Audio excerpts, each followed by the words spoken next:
more love, more joy, everything. It's inspired young people. Inspiration comes from within you. When you clear out the garbage that's in your mind, you then create space for something better, more beautiful to come in. Let's have life and have it more abundantly. I say yes. It's like taking a workshop. I get to be in my pajamas. We have a very active imagination, which is why it's important to learn how to harness it and then point it in the direction you want to go. I listen to your show every day. It's time now for Living Your Inspired Life with Susan Burrell. Susan is no-nonsense, inspirational, motivational, and fun. This is positive talk radio. Practical wisdom for everyday life. It's a gift you give yourself. Now, here's Susan. And welcome to Living Your Inspired Life. You're listening to News Talk 1590 KVTA. And if you miss anything during our broadcast, you can go to the website, livingyourinspiredlife.org, and tune in and tune up to develop your power perspective. So last week, this week, the next week, we're covering some filmmakers that are participating in a brand new film festival that is happening the end of October, October 27th to the 30th in Santa Barbara, California. It's called Awakened World International Film Festival and Retreat. And it's produced by Association for Global New Thought. And the purpose of this film festival is to bring awakened, conscious films to people's attention and looking at different new ways of being in the world, and what a good fit for living your inspired life. So this first half hour, I want to welcome the creator and the filmmaker of a really lovely film called Admissions. John Viscount, thanks for joining me. Oh, thanks for having me. I'm very grateful. So the gratitude abounds.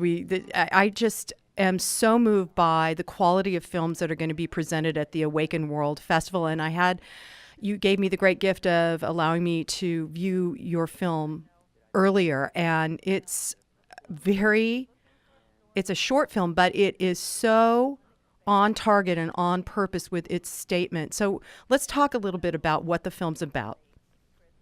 Well, let's see. The film was actually inspired by the events of 9/11.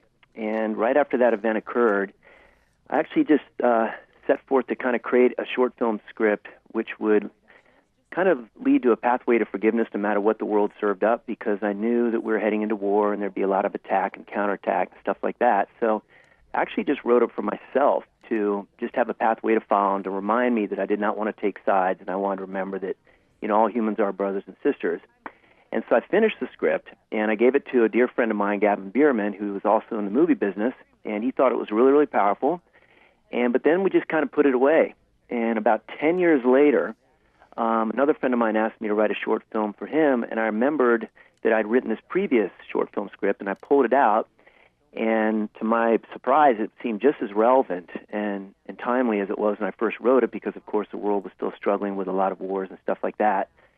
So we went ahead and decided to get it made. We did a Kickstarter campaign and raised $17,000 on that. And then through another friend, we were very fortunate to be able to get the script in the hands of peace activist and the really great actor James Cromwell. Yeah, I got chills, yeah.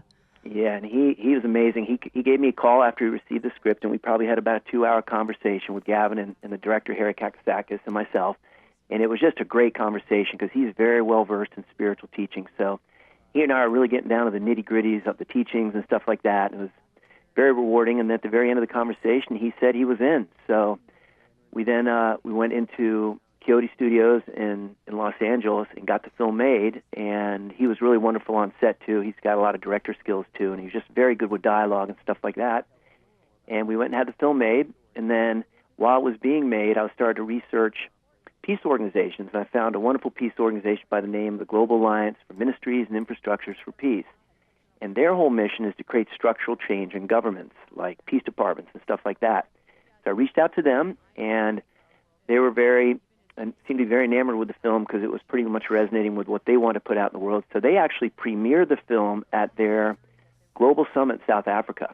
And then all their peace delegates took it back to their home countries and showed it around, and then the film went out on the festival circuit and did very well there. So real quickly about what the film is about, it deals with Middle East conflict, Palestinians and Israelis. It deals with a terrorist act and the victims of that terrorist attack, and they enter into a room after this has all gone down, and James Cromwell plays the clerk in the room that has to process them and actually teach them a way to find forgiveness with everything that went down. I probably shouldn't tell too much more about that because it'll kind of kill the story, but so it's definitely centered on the Israeli-Palestinian conflict, and it's, as you can probably figure, it's just as relevant today as when it was first made. Yeah. When did the film first come out? Admissions? When did it first come out? 2011. 2011.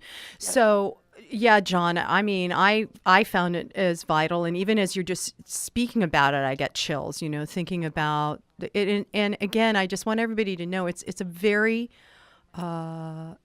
profound, deep, and simple truth. And whenever truth with a capital T is witnessed, it changes lives for everybody. Oh, you're very kind. Thank you for those kind words. Yeah. Now, you're so welcome, John. Now, the movie is going to air or screen in Santa Barbara on Thursday, October 30th at 2 p.m. at the Unity Church in Santa Barbara. And you can go to Association for Global New Thought, agnt.org, and find out more about the Awakened World Film Festival. But it sounds like you, John, have been a man on a mission for global peace, and the way you're going about it, it seems to be very practical to me, as opposed to just, kind of everybody oming on a mountaintop for peace. I think, the fundamentals that you're trying to put into place are important, because it has to start besides it's starting within us, it has to start at some government levels. Yes, that's true, and that's why I really resonated with what the Global Alliance was doing, because they were actually creating structural change in government. And I think that's critical, because it is really wonderful that there are a lot of people roaming on the top of mountain tops, and I think that's part of it. But I think helpful. I think it's definitely helpful, and it's really helpful for people to be aware of the importance of peace. But I think you also need a way for countries to have dialogues and for them to build up the muscles of peace and to create shared interest and common ground so they can always communicate and find a way forward where they're actually on the same side. And you could even have two countries that were, very much at war with each other, but if they also had infrastructures of peace in place and peace departments, you could have a portion of their governments which are at least talking. And if you are at least talking and working towards common ground, I think there's hope for the world. So let's talk a little bit about peace department. I did hear you say that, John. And I remember just prior to going into the Iraq war, there was a conversation within our government about developing a peace department, and it kind of became a moot point again once we went to war. So this has been an ongoing thing that the government has wanted to do from almost the inception of the United States, right? You got it. Benjamin Rush, which was one of the founding fathers back in, I think, 1785, was the first person to put up the idea of having a Department of Peace, which would be on the same footing as the Department of War and would receive the same amount of funding. And since then, it has come up 31 times in different congressional sessions, and it's never passed.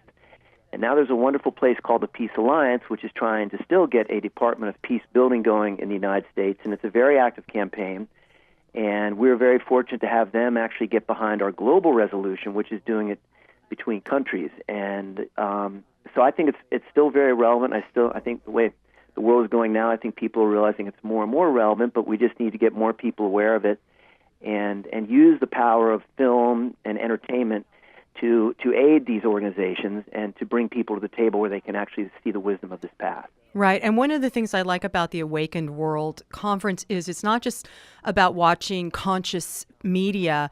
There's also going to be some workshops afterwards where people can go, they get a takeaway, they get an action item that they can do after being inspired by films such as Admissions.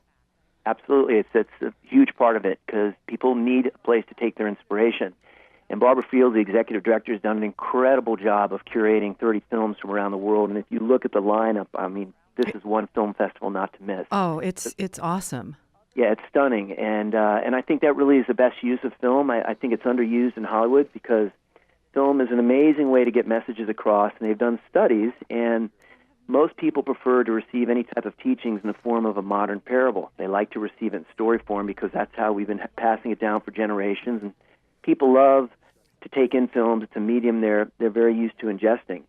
So I think when you see the lineup for the Awakened World Film Festival, you'll see that this is a lot of very talented and inspired filmmakers who are doing just that. And I think it's an incredible way to reach people, because one film that goes viral can reach more than 500,000 classes dedicated to the same subject.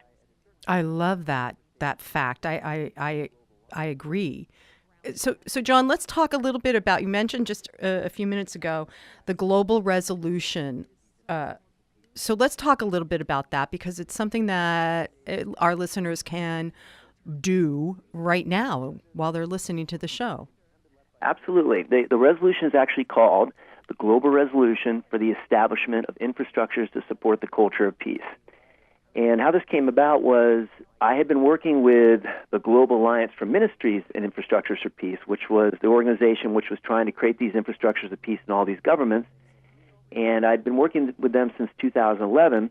And through the film and all the people I met, I was introduced to a wonderful gentleman by the name of Scott Brewer, who was starting something called peacenow.com, and he was gathering 1 billion signatures for peace. So I was fortunate to be able to introduce the two organizations and create a partnership between them. And in doing this, at a certain point with my conversations with the folks for the Global Alliance place, I asked them if they had any documents that were, still lingering about that actually did this and created these infrastructures of peace, and they said they actually did. And it had been something they had been developing through the United Nations Culture of Peace working groups, and it had kind of been left by the wayside, and the team that was working on it kind of disbanded. And so I just asked if I could see it, and I love the document, and being a writer, I kind of started editing it, and then I started working with Mike Abkin, who works at the National Peace Academy, and Ann Creeder, who has been working with Culture of Peace groups from the United Nations for many, many years, and we started going back and forth and doing some edits, and I started to also kind of include some of the things that I think are so critical to creating global peace, and that's just the simple cultivation of shared interests and common ground between countries, because without that, there's no way that peace and love will endure. So after working on this for a couple months, maybe 3 months, back and forth, we came up with a finished document, and we got the approval of all the people at these United Nations Culture Peace groups, and so we now have it up on the peacenow.com site. And it's a beautiful document. It's a ton of really talented people have worked on it, so it's a huge team effort, as all great things are, and it's right there on the site. You can read all the things it has provisions for doing. It also puts a highlight on all the other amazing work that the United Nations has done in this regard. And if you sign the petition that we have on there, you will get a free screening of admissions. And it will come to your email, and you can watch a film. It's actually offered in 4 additional languages, in Spanish, Arabic, Hebrew, and Farsi. So it really covers a lot of ground. And oh my God, that's awesome. Yeah, so, and it's been going pretty well. So far we have signatures representing 93 countries. We have a long way to go, and I really want to enlist Hollywood's help with all this, but we're just starting out, and I think the people we get into it, I think they'll buy in. Yeah, some of this, so I signed up. Thank you. I read the resolution. I'm like, yeah, go. And, because one of the things is to establish peace as a primary organizing principle in society. Hello. Exactly. That's what we need. And to promote justice and equality. And I mean, and it's kind of what at least how I feel our founding fathers stood. And I just think it's phenomenal. And one of the things that I saw on the Peace Now site was also this idea of economies of peace, building businesses that are structured around sustainability of peace. Absolutely. And that, I think that that's a whole new conversation that you and I need to have a closer. There's an event happening in April, John, and you and I want you to come on, and I want us to talk more about that, because it seems to me that is a whole brand new paradigm that a majority of global economists are just maybe kind of gleaning. Yeah, it's incredibly important because there's so much money made off of war, and there's a lot of very good people who are developing weapon systems and all this stuff, and they're raising good families, and their kids are becoming great people, and no one should be demonized for anything they're doing. But they just need to be offered better choices. And if you do not make peace profitable, it will never stick, because people have to eat, people have to feed their families and all that stuff. So that is an incredibly important part of our platform, and that was a real nice pet concept of Scott Brewer, the founder of Peace Now. He and I really resonate on the importance of doing that. So one of the things that Peace Now is offering, and what we're going to be developing, is something called Peace Business Certification, where we will actually give a certification to any business whose operations actually promote global peace. And there's a lot of different categories you look at. Are they environmentally sound? Do they treat their employees well? There's a lot of different things. You have to look at the site to get more information on that. But we feel that's incredibly important. So what this actually ends up doing is it gives a company that's doing these great things for the world an additional just little level of branding, which kind of makes them all that much more sparkling. And hopefully they'll be rewarded by that. And then the consumers in the world can actually invest in global peace by purchasing products from these companies. And in this way, we can build up the economies of peace, which, as you just said, is so critical to creating any type of sustainable global peace. I love this idea, and I'm raising my hand. You can't see it, John, because you're in you're in a different state right now. But I want to help somehow to promote this, because I think it's the new paradigm, and if we are going to live in an awakened world, to get back to the Awakened World Film Festival, we've got to really do something that's more proactive than just sitting around going, "Oh, poor me," and the politicians are doing it to me. Absolutely, yeah. Being a victim will really get you nowhere, and there's tons of things we can all do to create more peace. And it's not only just on a global level, but it's also on a personal level. How do you treat your neighbors? Do you remove grievances from your life?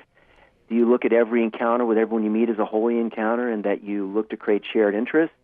And you realize on the deepest level that everybody is suffering in this world. Everybody has a lot of things that they're up against.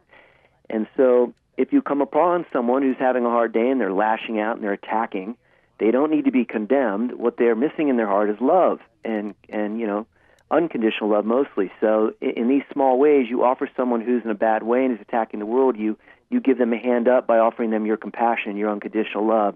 And that's how we heal the world. So every single person on earth and every single encounter can create global peace. You don't have to leave it up to the politicians or the United Nations. You can do it interpersonally with every single person you meet. I love this, John, this conversation. I'm sorry we only have a half hour. So you're going to just have to come back on and we'll talk longer another time. I would love to. So you've also written a book. So let's hear about that. Okay, well, thank you. The name of the book is Mind What Matters, A Pep Talk for Humanity. And my thing, as you can tell with Admissions, is I like to kind of get in and get out quickly. Admissions is a 20-minute film, and it covers a lot of ground spiritually, because I like to have respect for people's time and also their attention span. So Mind What Matters is kind of like a companion piece to the film. It's 22 essays and writings on some of the most intractable problems that have been facing humanity since the beginning of time. And I try to use a more lighthearted style. I like to be self-deprecating. And I come from a branding background, so I also like to use, turns of phrases which are kind of interesting and make you think.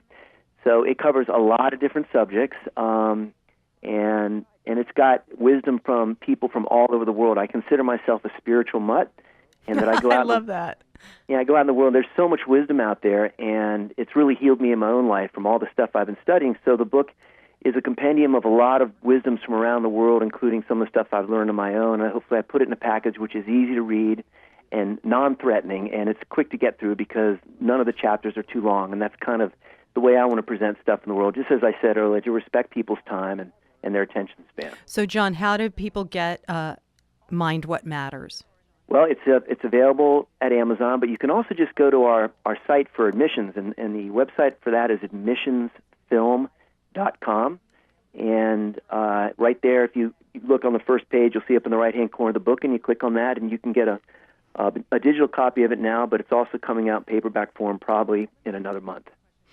Oh, wow. Oh, you're busy. Well, try to. I just, I feel for all the suffering in the world.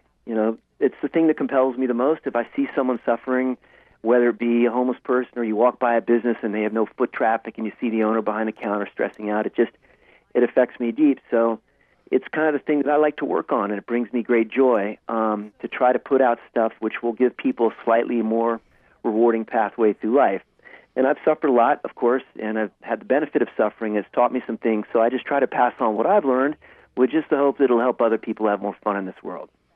I appreciate that, John. And one of the things I appreciated about the film, and I think I can speak to this without tipping it too much, but in the film, there wasn't you handled it so well in terms of belief systems and individuals' belief systems, and not labeling one good and one bad, or as an audience member, I was able to expand my mind a little bit more to be more inclusive of what was happening in the film and not hold any kind of judgment. It was lovely. And again, the simplicity of truth is so powerful. Oh, you're very kind. Thank you for those nice words. Yeah, you're welcome. So, Admissions, the name of the film is Admissions. It's going to be at the Awakened World International Film Festival and Retreat, October 27th through the 30th. And Admissions is screening. Gosh, can you tell I'm on radio now? It's screening Thursday, October 30th at 2 p.m. at the Unity Church in Santa Barbara. And John, are you going to be there? I am. Okay, I'm going to be there too. So I'll come up and give you a hug. Absolutely, I would love that. We're going to do a Q&A afterwards, and I think there's going to be a workshop as well. So it should be fairly engaging. And this is just one of 30 films. All the films are incredibly strong, and so I would urge everyone, if they can, to go to all the days of the festival and just enjoy the wisdom you're going to be taking in, because these are some very inspired filmmakers. Awesome. Yeah, John. Thank you. John Viscount, and you are the creator of Admissions. Thanks so much for joining us today. You are very welcome. Okay. You're listening to livingyourinspiredlife.org, and we're going to take a short break and be right back. Hi, this is Susan Burrell from Living Your Inspired Life. I always find it easier and more fun to expand my life by being connected to open-hearted, like-minded people committed to being on the same path I am. If you feel the same way, I suggest you visit a Center for Spiritual Living. There are wonderful communities in Ventura, Ojai, Santa Barbara, Oxnard, Pleasant Valley, Camarillo, and Westlake Village. You'll find terrific people, great information, and more tools to help you live the life you were born to live. So go to csl.org to find a center near you. That's csl.org for a center near you. And welcome back to Living Your Inspired Life. I'm Susan Burrell. And again, if you've missed anything, go to the website, livingyourinspiredlife.org. We're having great conversations with people that are doing amazing, transformative work in the world. And so I would hate for you to miss any of it. So it's livingyourinspiredlife.org. And you can tune in and tune up and develop your power perspective. So for the second half hour, we're dedicating several shows to the new film conference that's happening in Santa Barbara the end of October. It's called Awakened World International Film Festival and Retreat, and it's from October 27th to the 30th. And so I have the great joy and pleasure to have conversations with some of the filmmakers and producers of a lot of the, and even some of the people that are in the movies, a lot of the films that are going to be shown. They're conscious media, and if you want to wake up, I really encourage you to go to the festival and check it out. And you can go find out more about it on agnt.org. And you can even buy your tickets there. Hey, wonderful. So the second half, I am so honored to have a conversation with Susan Koscis. And Susan, thanks for joining me. Thank you. Now, I just want to tell everybody, you are a projects director for Search for Common Ground. And the Search for Common Ground, if you don't mind, can we talk a little bit about that first, and then we'll get into the film that is going to be shown at the festival, Under the Same Sun? Sure, absolutely. Well, Search for Common Ground is an international nonprofit organization. We're based both in Washington, D.C. and in Brussels. We work in approximately about 35 countries now around the world, in settings that you could describe as either pre-conflict, in other words, working to do conflict prevention, or in post-conflict settings, doing reconstruction, reconciliation work, often we're in countries that are in conflict currently. So in every country where we work and in the regions where we are, our work has some similar themes, but yet each place is different. Each conflict is different. The causes of the conflict are different, and so we have a wide variety of what we call tools or methods, approaches that we use depending on the situation. So I want to read for everybody what Search for Common Ground's purpose is, because it just spoke to me, and I'm sure it will speak to a lot of our listeners. And the purpose is to strive to build sustainable peace for generations to come. Hello, I want some of that. And that Common Ground, Search for Common Ground, works with all sides of the conflict, providing the tools, like you just said, to work together and find solutions. So it's not going into, so you don't go into one side and say, here, we'll help you resolve your conflict with them over there. No. You work with both sides to come indeed, together. That's what the Common Ground is all about. You asked one question, but I could answer it 20 different ways because there's so many different elements involved. All sides have to be involved because if you leave out any one party who is interested, that has an interest or a stake, let's just say, in the outcome of the conflict or in the conflict itself, they will likely become a spoiler, meaning if they're not included, if they're not at the table, and if they're not a part of the work that we're doing, then we're not doing our job, and we will have probably failed. So sometimes there are two sides, sometimes there are a lot more sides than that. Our, I guess you'd call it motto, is to understand the differences and act on the commonalities. And I like that. Yeah, I like that too. That means the commonalities between all the parties, But we don't go in and try to solve the conflict or find solutions to their problems for them. We don't do that at all. We can't. It's not our place. It's not our conflict. So what we can do, though, is help to support locally grown solutions to their conflict, to help them, to support them in finding their own ways through this. And again, we do that through a variety of methods and with a variety of tools. One of the things, we're talking on the radio, and one of the sort of largest tools that we have is indeed media, primarily radio, because of the places where we work. TV, in some countries, TV is the medium of communication, but in many, it's radio. Right. So radio is something that we do in every country where we work. We don't start radio stations, but we develop radio studios, and we have staff locally who develop radio programming, and it's everything from music, drama, soap opera, interviews, poetry. I think it's there's no limit to the creativity that can be brought to radio programming, and that's probably one of our most innovative, often used, and popular tools where we work. So then the radio stations that you're developing are in the local communities. Am I understanding? Yeah. That? Well, again, we don't develop radio stations, but radio studios. Mm-hmm. So then the locals record can program. come in. I see.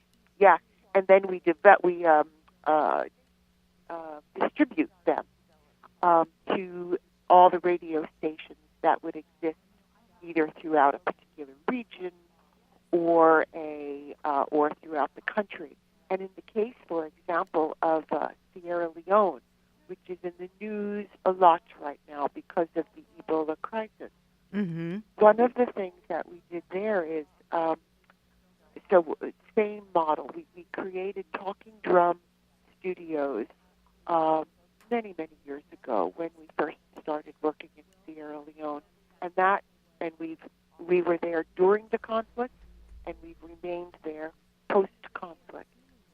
Wow. And what we did with the radio programming there, so we were distributing it throughout the country to the larger radio stations, but also to the very small local community radio stations who have very meager, limited resources available to them.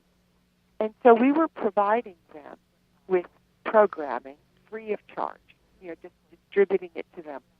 And as we began working with them, we started helping to develop them using, as a matter of fact, National Public Radio, NPR, as a model.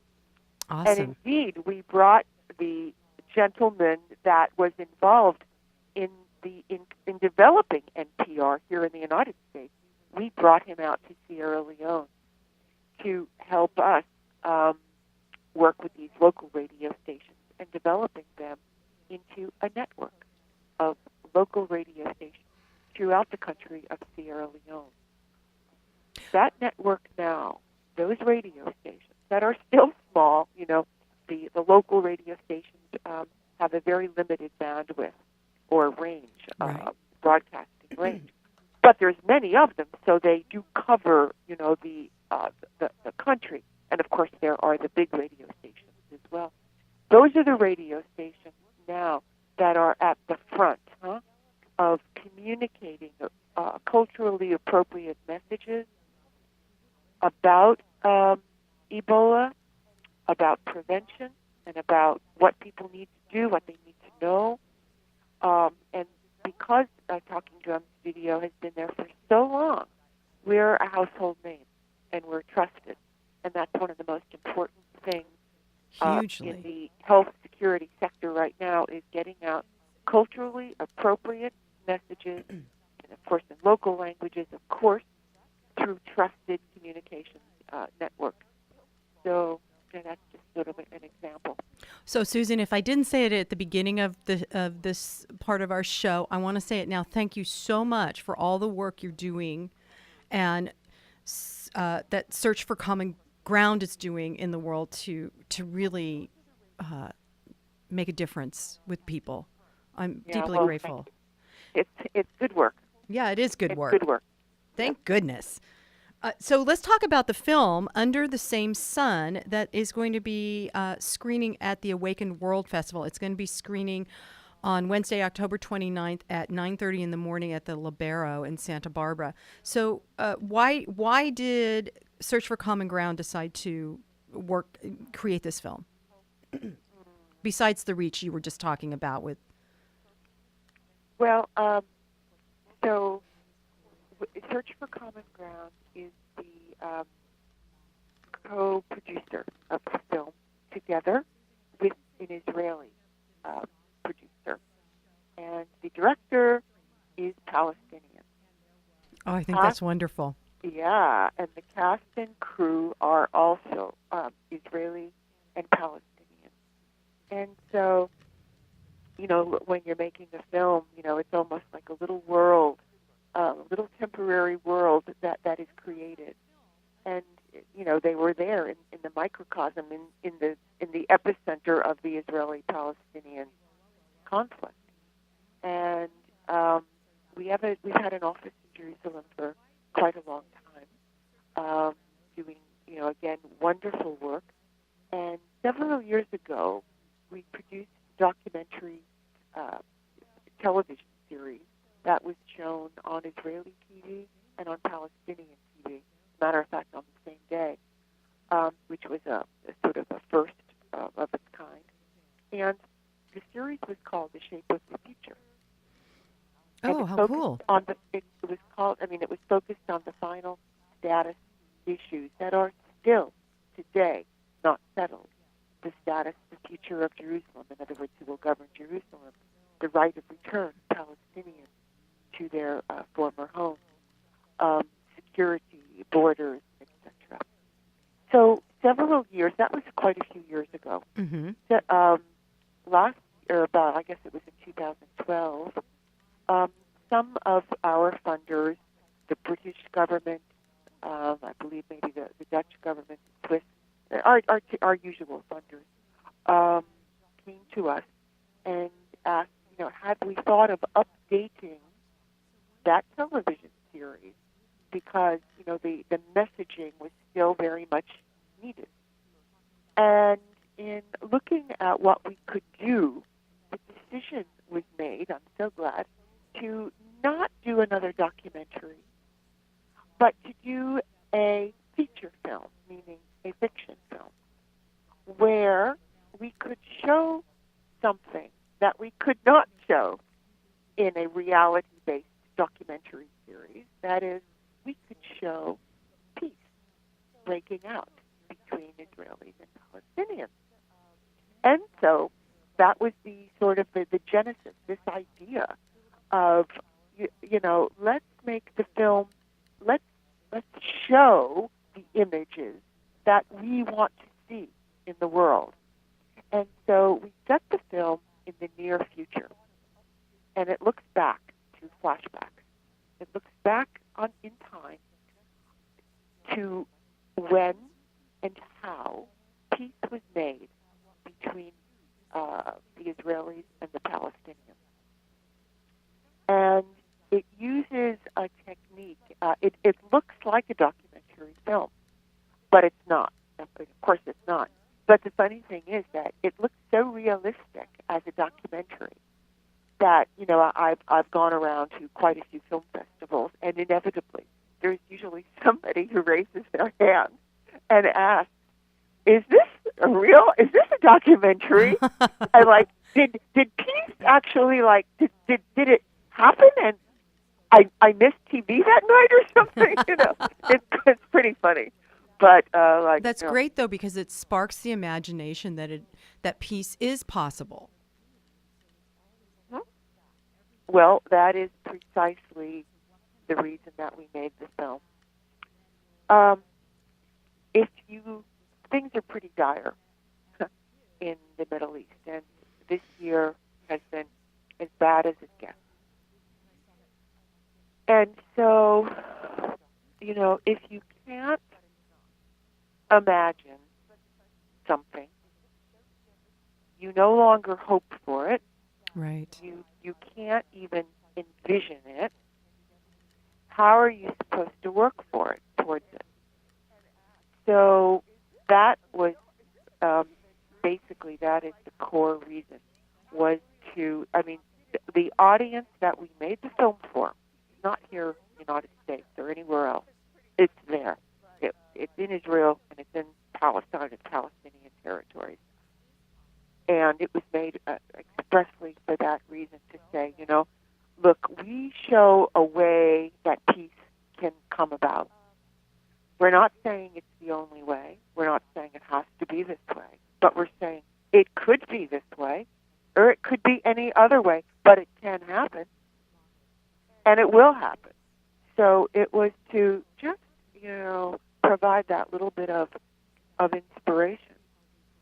And during this year, even during the bombing in Gaza, which was, a horrible time and a very low period of time for people, especially, people in the region especially, but also for people here who are very concerned and have, strong connection to the region. So I'm showing this film about peace, and there's bombs going off.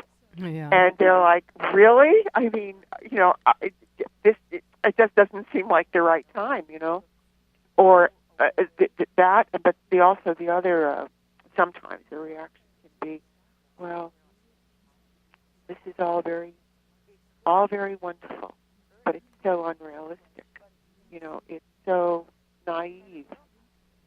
And, I understand where those comments are coming from, but, from my perspective and from our perspective, it's, I, for one, have had enough of the reality ongoingly of this situation. Give me a little bit of naivete. Give me a little bit of unreal. Give me a little bit of inspiration and something I can hope for. Because all I've seen is the other. And, that doesn't get me or us or the situation anywhere. And, I think we're all just extremely worn down by it. So Well, that's what I think. And if we constantly focus on what we on the gruesome and horrific reality that we think we are experiencing or seeing, we tend to perpetuate that more because there is no avenue into the heart of people to say, no, there's other possibilities. It's so important to crack into that. So under the same sun, do the let me see how I want to ask this question. The characters in that film, do they use some of the conflict resolution modalities that Search for Common Ground teaches? In a subtle way, I hope at least that the film is not pedantic or preachy, because that would not be believable. As I've said, it was made for people in the region, and they're very close to the reality. They're living it, so right. it has to be very believable. And I think that what the film does show, and probably one of the comments that I hear most often after the film is seen at different screenings, the comment is that people praise the film because it shows the nuances, the subtleties within families, within communities, between friends, so that all Israelis are not shown to have an opinion, one opinion. Mm-hmm. All Palestinians are equally, shown to have a diversity of opinions and of thoughts and of ideas of what should happen. It shows families being split apart because of the decision to work with the other side, to work with the enemy. So, in that sense, one of the things that we say in conflict resolution is you have to understand all perspectives, understand all sides, understand the motivation and what drives people on all sides of the conflict. So, we get a little bit of that in the film. All sides, and no matter what people's perspectives are, they're treated and seen through the film with dignity. They're not made wrong because they believe something. So these are all, principles that we use in our work as well. Well, and that's pretty. Also, I was just going to say, and one more thing, the two protagonists, the two businessmen, the Israeli and the Palestinian. There's a tentative, slow, somewhat distrustful relationship that exists between them at the beginning. They're brought together. The common ground, so to speak, is the business. Is establishing and creating a business together, and the prospect of making money together. And the plot twists and turns, and there are some bad things that happen in the course of the film that cause them to reassess and look at the other, and to have to come to grips with what they're willing to risk. And they do. And through working through this crisis together and really coming to understand each other, they're able to move beyond, so all of that is what happens And that goes in back to conflict what resolution. that goes back to what you said. The purpose, your main motto, search for common ground. Main motto is understand the differences and act on the commonalities, and that makes so much sense to me. It seems that has to be the way the way we can move through whatever current conflict, whether it's something that's going on in our interpersonal life or something that's going on globally. The polarization that keeps occurring, no matter what country you live in, what philosophy you adhere to, what political side of the aisle you want to stand on, the only way to get things to work is to find that commonality, that then we can find something that works for everyone, not just one side or the other. Well, amen to that. And I think we certainly have seen, and we up close and personal, we know about polarization right in our own country. Right. And there seems to be currently in our world and here in our country a real inability to see beyond me, what I want, what I think. Mm-hmm. And if you think something else, well, you're just wrong. And so, yeah, you're absolutely right. I mean, that has to be addressed and changed. It has to. Yeah. Oh, it's interesting. Susan, I was having a conversation with someone the other day because of some people that got into the United States that have been exposed to the Ebola epidemic, and this woman was polarized. She was like, "Well, why can't we just shut our borders and not let any of them in?" And I was like, "Whoa." I just kept my mouth shut for a few minutes, and then I said, and while she had her righteous indignation of how it needs to be dealt with, and and I could see it was coming out of fear. Right. What if her kid was on the airplane with the person that had the thing that oh my gosh, Absolutely. oh my god, it's a whole Chicken Little, the sky is falling, and instead of zooming out, as a friend of mine, Timber Hawkeye, says, zooming out and seeing the larger picture and going, okay, so there's so many other ways to deal with these kinds of situations or conflicts or than just our first impulse, which is often born out of fear and need to protect our own. Well, the other thing is that, I mean, there's been calls for closing the borders on the other side, of Sierra Leone, Liberia, and Guinea.